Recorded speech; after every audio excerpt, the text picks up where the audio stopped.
जब भक्त के कहने पर प्रभु श्री राम ने रसोई बनाई। भक्त और भगवान की रोचक कथा। बहुत साल पहले की बात है। एक आलसी लेकिन भोला भाला युवक था जिसका नाम था आनंद। दिन भर कोई काम नहीं करता, बस खाता ही रहता और सोए रहता। घर वालों ने कहा, चलो जाओ निकलो, घर से कोई काम धाम करते नहीं हो, बस पड़े रहते हो। वह घर से निकलकर यूं ही भटकते हुए एक आश्रम पहुंचा। वहां उसने देखा कि एक गुरुजी हैं और उनके शिष्य कोई काम नहीं करते, बस मंदिर की पूजा करते हैं। उसने मन में सोचा कि यह बहुत बढ़िया है, कुछ काम धाम नहीं करना है, बस पूजा ही करना है, यहीं रह जाता हूँ। गुरुजी के पास जाकर पूछा, क्या मैं भी यहाँ रह सकता हूँ? गुरुजी बोले, हाँ हाँ, क्यों नहीं, लेकिन मैं कोई काम नहीं कर सकता।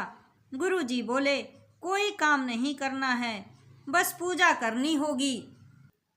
आनंद बोला, ठीक है, वह तो मैं कर लूँगा। अब आनंद महाराज के आश्रम में रहने लगा।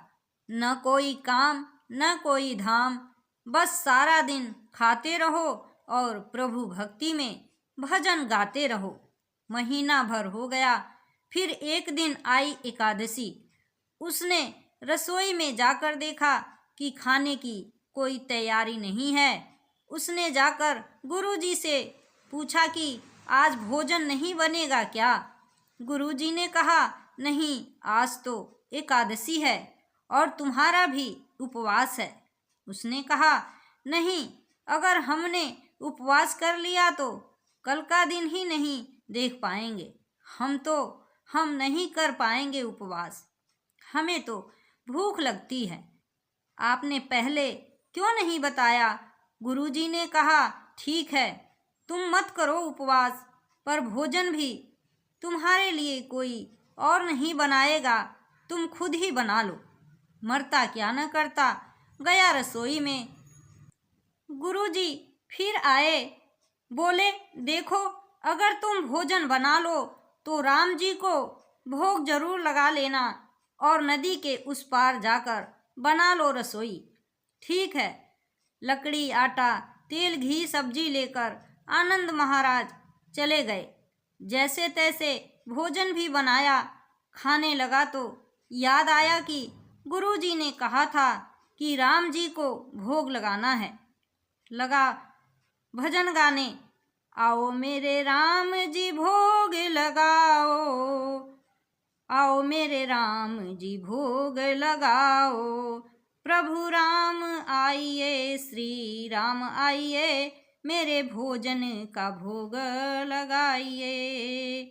कोई ना आया तो वह बेचैन हो गया कि यहाँ तो भूख लग रही है और राम जी आ ही नहीं रहे। भोला आनंद जानता ही नहीं था कि प्रभु साक्षात तो आएंगे नहीं, पर गुरु जी की बात मानना जरूरी है। फिर उसने कहा, देखो प्रभु राम जी, मैं समझ गया कि आप क्यों नहीं आ रहे हैं। मैंने रूखा सूखा बनाया है और आपको तरमाल खाने की आदत है, इसीलिए नहीं आ रहे हैं। तो सुनो प्रभु, आज वहाँ भी कुछ नहीं बना है, सबका एकादशी व्रत है। खाना हो तो यह भोग ही खा लो। श्री राम अपने भक्त की सरलता पर बड़े मुस्कुराए और माता सीता के साथ प्रकट हो गए।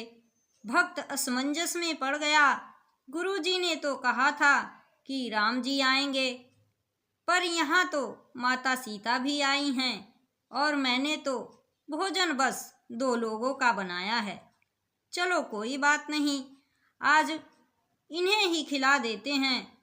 बोला, प्रभु मैं भूखा रह गया, लेकिन मुझे आप दोनों को देखकर बड़ा अच्छा लग रहा है।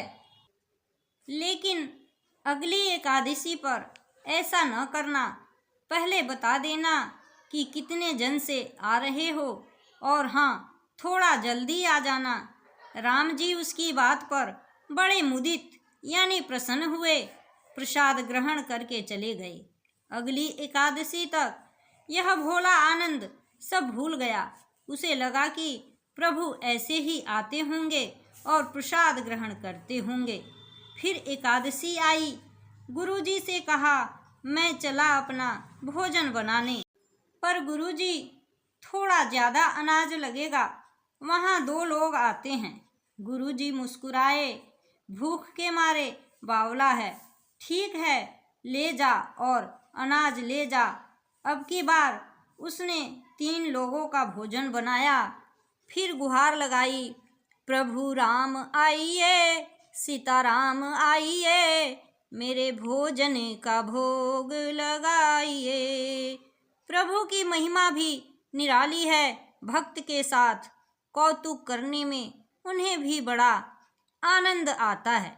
इस बार वे अपने भाई लक्ष्मण, भरत, शत्रुघ्न और हनुमान को लेकर आ गए। भक्त को चक्कर आ गए। यह क्या हुआ?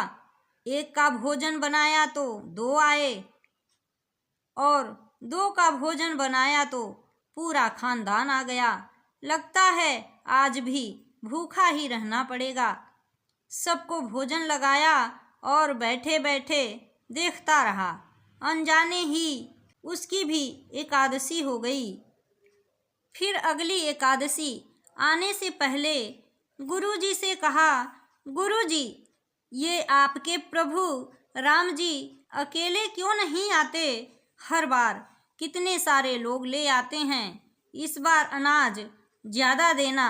गुरुजी को लगा कहीं ये अनाज बेचता तो नहीं है, देखना पड़ेगा।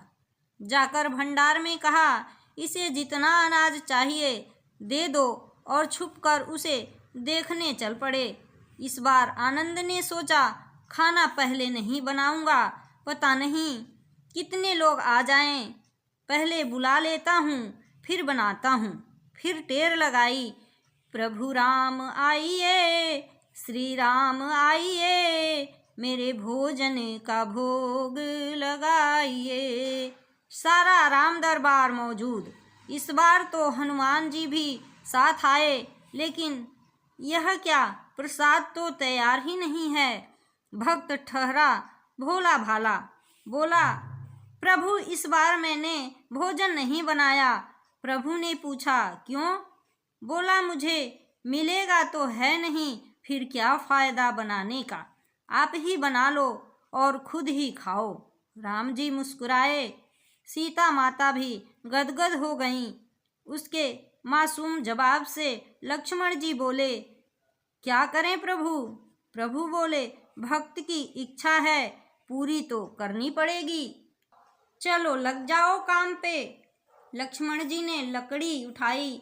माता सीता आटा सानने लगी। भक्त एक तरफ बैठकर देखता रहा। माता सीता रसोई बना रही थी तो कई ऋषि मुनि व यक्ष गंधर्व प्रसाद लेने आने लगे। इधर गुरुजी ने देखा कि भोजन तो बना नहीं, भक्त एक कोने में बैठा है। पूछा, बेटा क्या बात है, भोजन क्यों नहीं बनाया? बोला, अच्छा किया गुरुजी, आप आ गए। देखिए कितने लोग आते हैं प्रभु के साथ। गुरुजी बोले, मुझे तो कुछ नहीं दिख रहा तुम्हारे और अनाज के सिवा। भक्त ने माथा पकड़ लिया। एक तो इतनी मेहनत करवाते हैं प्रभु, भूखा भी रखते हैं, और ऊपर से गुरुजी को दिख भी नहीं रहे। यह और बड़ी मुसीबत है। प्रभु से कहा, आप गुरुजी को क्यों नहीं दिख रहे हैं? प्रभु बोले, मैं उन्हें नहीं दिख सकता। बोला, क्यों? वे तो बड़े पंडित हैं, ज्ञानी हैं, विद्वान हैं, उन्हें तो बहुत कुछ आता है, उनको क्यों नहीं दिखते आप? प्रभु बोले, माना कि उनको सब आता है, पर वे सरल नहीं हैं तुम्हारी तरह, इसीलिए उनको नहीं दिख सकता। आनंद ने गुरुजी से कहा, गुरुजी, प्रभु कह रहे हैं कि आप सरल नहीं हैं, इसलिए आपको नहीं दिखेंगे। गुरुजी रोने लगे और कहने लगे कि वाकई मैंने सब कुछ पाया, पर सरलता नहीं पा सका तुम्हारी तरह, और प्रभु तो मन की सरलता से ही मिलते हैं। प्रभु प्रकट हो गए और गुरु जी को भी दर्शन दिए। इस तरह एक भक्त के कहने पर प्रभु ने रसोई भी बनाई। ऐसे होते हैं प्रभु, भक्त की सरलता पर रीझ जाते हैं।